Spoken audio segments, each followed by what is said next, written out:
This is Mr. Anderson for Keller Community College. We are going to be looking at some more problems that are on the worksheet that talk about the taking equations that are reducible to quadratic equations, and we're going to actually really look at some kind of some tough problems here, where we're going to simplify these into quadratics. And as said before, I am going to be using the quadratic formula as much as possible. Now, what you'll notice here in problem number 6 is the problem isn't really set up to help you that much. It's not set equal to 0, so what we have to do is rewrite it so it is set equal to 0. So this is going to be my m to the 1/2 power plus, minus my 5m to the 1/4 power plus 6 equals 0. So what this means is that my u is going to be equal to m to the 1/4 power, or 4th root of m, and my u squared is going to be m to the 1/2 power. Because if I take 1/4 times 1/4 and then square it, I get 2/4, which is reducible to 1/2. This takes my problem here that I'm circling and makes it into u squared minus 5u plus 6 equals 0. And again, factoring would be a possibility here, but I want to show you how to use a quadratic formula as much as possible. So my a is equal to 1, my b is equal to -5, and my c is equal to 6. Now, using the quadratic formula, I got negative b, which is going to be -5, plus or minus the square root of b squared minus 4ac, which is the discriminant.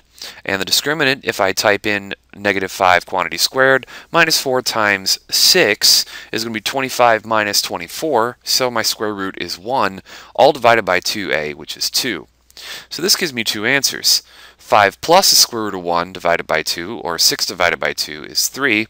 And then 5 minus the square root of 1, or 5 minus 1 divided by 2, is going to be 2.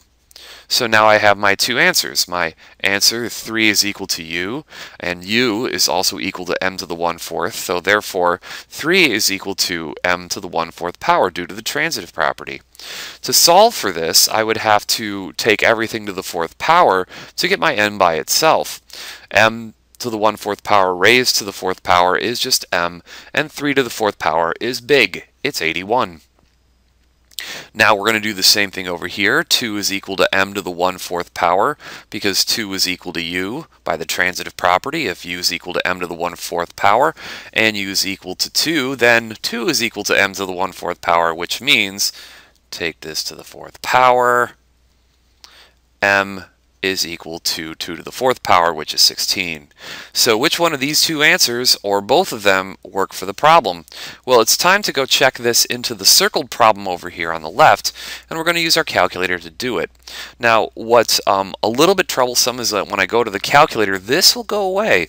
So let me go to the calculator here, and you please look back into the notes that you wrote down from what I'm typing in, because I'm going to go 80, whoops, let me turn this on here. I'm going to go 81 to the 1/4 power here.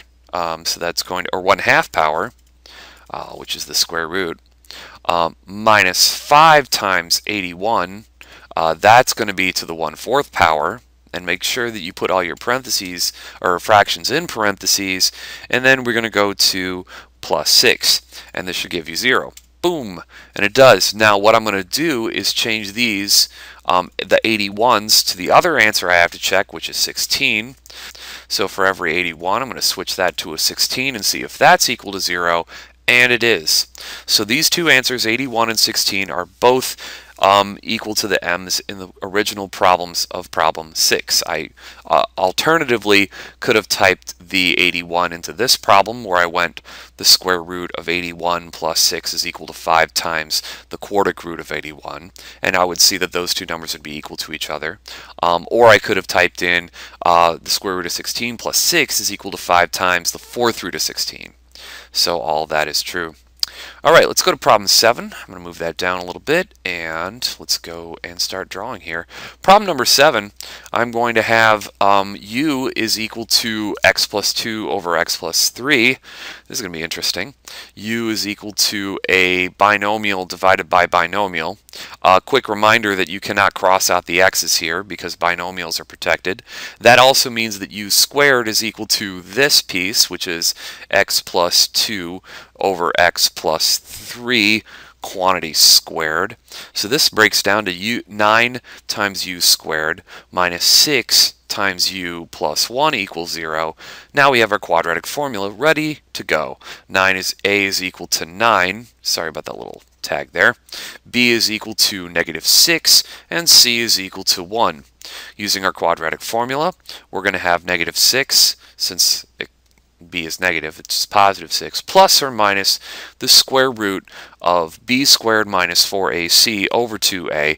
Now if I do that, I get an answer of 0 for my discriminant, because I'm going to get 36 minus 36 all over my answer here. My answer here is going to be 2 times a, so that's going to be 18. So 16 plus or minus 0 is just 6 over 18, and 6 over 18 is 1/3, which is equal to u. And since 1/3 is equal to u, and u is equal to this, now we have to set up this equation where 1/3 is equal to x plus 2 over x plus 3. And to solve this, you would use cross multiplication, or multiply both sides by x plus 3 and multiply both sides by 3 here. So clearing the denominator, this gives me x plus 3 over here, and this gives me 3 times x plus 2 over here. So again, cross multiplying is one way, clearing the denominator is the other. It gets the same result. X plus 3 is equal to 3x plus 6. I'm going to subtract the x from this side here to give me 2x, subtract the 6 over here to give me negative 3, divide both sides by 2. X is going to be equal to, or x is going to be equal to, in this case, negative 3/2. So x is equal to negative 3/2 in this case. Yes, you do have to check your answer, and you do have to check your answer in terms of this monstrosity there. To make things easier on us, though, I'm going to take my negative 3/2 and make that into negative 1.5. That'll make things a little bit easier for me to type. So let's go check it on the calculator. And again, give me a little grace here on the calculator because this is going to get kind of messy. Okay, so negative 3/2, there's 9. Now I'm going to put 2 parentheses here because I'm going to multiply this whole thing by 9. This is going to be my numerator, so it's going to be negative 1.5 plus 2. That's my numerator, divided by, in my denominator, negative 1.5 plus 3. Okay, there's numerator and denominator, and the whole thing's going to get squared, minus 6. And then 2 parentheses here, my numerator is negative 1.5 plus 2. And I'm divided by my denominator here, which is going to be negative 1.5 plus 3. And then I'm going to go with plus 1, and that should give me 0. And I've typed everything in, so it does work. All right. It's time to move on to problem number 8. Problem number 8 has a little bit of trickiness in this because we're going to deal with some imaginary numbers. Also, there is a typo here. This should be a subtraction sign. If that's not a subtraction, please fix that. Also, there should be a this should be addition down here. If it's not, please fix that on your worksheet. Let's see. Whoa, that's not getting fixed. Hold on. And plus. Okay, that's saved. Okay, problem number 8. All right, here we've got my u. My u is going to be equal to, whoops, let me get my pen set up here. My u is equal to n squared plus 7, which means that my u squared is going to be equal to the n squared plus 7 quantity squared, which gives me u squared minus or 6u minus 16 equals 0. So this means my a is equal to 1, my b is equal to negative 6, and my c is equal to negative 16. And this is why we've been really practicing for the quadratic formula, because when you do this, you're going to end up with some pretty interesting answers here at the end. So what you have is you're going to have your 6, which is your b, plus or minus the discriminant, b squared minus 4ac, which adds up to be 100. That's kind of nice because the square root of 100 is 10, divided by 2. So 6 plus 10 divided by 2 is 16 divided by 2, which is 8, equals u. And then we have 6 minus 10 divided by 2, which is negative 4 divided by 2, which equals negative 2 is equal to u. So u is equal to 8, u is equal to n squared plus 7. Therefore, due to the transitive property, n squared plus 7 equals 8. Subtract 7 from both sides, n is equal to n squared, is equal to 1, so n is equal to, when I take the square root of both sides, plus or minus 1, because the square root of 1 is 1. Then I'm going to move to my next problem here, so I've got my n squared plus 7 is equal to negative 2. I move the 7 to the other side, so I got n squared is, I just want to check that here. Yep, looks good to me. N squared is equal to, move the 7, negative 9. Take the square root of both sides. N is equal to plus or minus 3i. What? 3i? Yeah, because if I take the square root of both sides here, then I get the square root of n squared, which is n, the square root of negative 9, which is positive plus or minus 3i, because we have the square root of a negative number. To remind you that the square root of a negative 9 is the same as saying the square root of 9 times the square root of 1. Square root of 1 is I. That's like section 8 of the last chapter that we dealt with. Now, we've got to test these answers. So not only do I have to test plus or minus 1, but I got to test plus or minus 3i. Man, is that possible? Oh, sure it is. Let's go take a look at the calculator here. Let's get the calculator on the scene here and check our work. Now I got 4 answers to check, so I'm really going to be using this second enter key to bring back stuff I've already typed. Now what I said in a previous video is you should probably check your negative numbers first, so let's check negative 1 first. So let's go with parenthesis, negative 1, and that's going to be plus 7, close it off, squared. Oh, I forgot my first square. Sorry about that. Let me insert that. Alright, so we got to be careful with these little exponents there. Minus 6. As I said, minus 6. Parenthesis, negative 1, parenthesis, squared, plus 7. Close it off. Minus 16. So I checked my negative 1, and it works. Let's check my positive 1. If I check my positive 1, all I have to do is delete these negatives from the 1s, which makes checking the negatives probably more beneficial to you. So when you check the positives, just delete the negatives. So there's that. Moving on to checking the negative 3i. Now let's go back to, if I click second enter twice, it gets me, whoops, if I click second enter a couple times, it'll get me back to the answers with the negatives in it. Now I'm going to have to use my insert command, because I'm going to want to type in negative 3i, and I can get the I by going second decimal, and what's great about this is the calculator will process this correctly. So 3 insert I, whoops, I forgot to type the second key, and this will also give me 0 as well. So it looks like negative 3i works, and you can bet your bottom dollar that 3i is going to work here, and I'll delete that, and I'll delete that. And there we go. 0 is going to work. So all 4 solutions, plus or minus 3i, plus or minus 1, all 4 of those work. And we're going to go to problem number 9. Problem number 9 is, take a look at problem number 8 versus problem number 9. It's pretty much the same problem. You may want to give it a shot to see if you can do it before I finish it. Now it says f of x is equal to this, find the x-intercepts. I mean, for real, this is really just asking you to find when this equation hits the ground, which is exactly what solving, setting this equal to 0 is, because the x-intercept is the ground. So my u is equal to x squared minus 6x.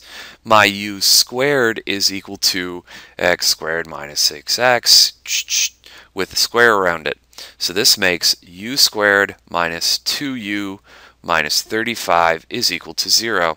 And again, factoring would work out pretty nicely here, but instead I'm going to use my quadratic formula. The more I use the quadratic formula, the better I get at it, and since it's part of your test, I really want you to use that more often than factoring. So this is going to be negative b plus or minus the discriminant, which is b squared minus 4ac, if typed incorrectly, gives me 144, divided by 2a, which is 2.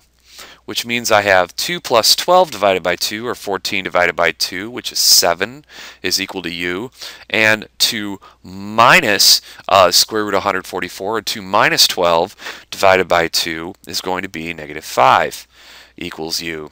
And since u is equal to the x squared minus 6, through the transitive property, x squared minus 6x equals 7. Now, when I have an x squared and an x in a problem, I'm going to have to, move everything over to one side and then factor this. Now, what's great about it is that these are going to factor pretty nicely. Two numbers that multiply to make negative 7 and add to make negative 6 is x minus 7, x plus 1. If I set x minus 7 equals 0 and x plus 1 equals 0, my two answers are x is equal to 7 and x is equal to negative 1. So yeah, I could have used quadratic formula here, but now since I had my initial number as a 1 and I've done the quadratic formula enough, I'm easily getting my two numbers here. Now, negative 5 is going to be my next check here. X squared minus 6x equals negative 5. Move my negative 5 over to the other side. X squared minus 6x plus 5 equals 0. I can factor this. Two numbers multiply to make 5 and add to make negative 6 is x minus 5 and x minus 1. That makes positive 5 and negative 6 when added. So I got x minus 5 equals 0, x minus 1 equals 0, or x is equal to 5 and x is equal to positive 1. So I got four solutions here for this problem. I've got x equals 7, negative 1, 5, and positive 1. Do I have to check all 5 answers? Yes, I do. Now, what's going to be kind of cool about this problem is that instead of plugging the 1, all of these into the calculator, what I'm going to do is do this in one swoop. And this is going to be pretty sweet because you can see that they're going to hit the ground at these spots because I'm just going to go to my y equals and type in this equation. X squared minus 6x and then quantity squared minus 2 parentheses x squared minus 6x, close that off, minus 35, and let's check the graphics here. This is going to be quite the cool fourth degree polynomial here, and if you did your FOIL, you would have seen that this is a fourth degree polynomial because of the x squared squared. Anyway, look where it crosses the x-axis. My answers were negative 1, 1, 5, and 7. Negative 1, 1, 5, and 7. And you can see that in the table because at negative 1 it's 0, at 1 it's 0, 5 is 0, and let me scroll that one more click over, two more clicks over, it's 7. So when the problem says find all x-intercepts if present, well, there's 4 x-intercepts, and I can write down those 4 x-intercepts as, well, exactly what they are, which is negative, going from left to right, negative 1, comma 0, 1, comma 0, you see that's right there, and then there's 5, comma 0, and then there's 7, comma 0 where the cursor is at, and these are my 4 x-intercepts.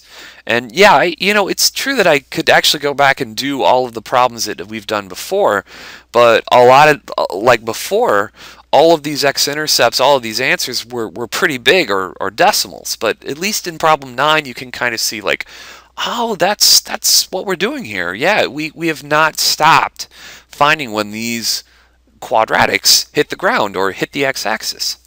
Now, at the time of this video, due to the time I have, I am not going to do a complete walkthrough of problem number 10. This is an odd number just right from the book, so I strongly recommend you go through the solution manuals to this.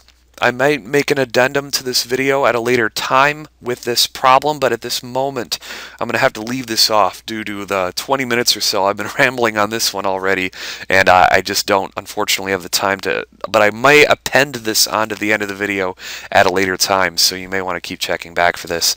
But I want to thank you for watching, and again, if you have any questions, just let me know.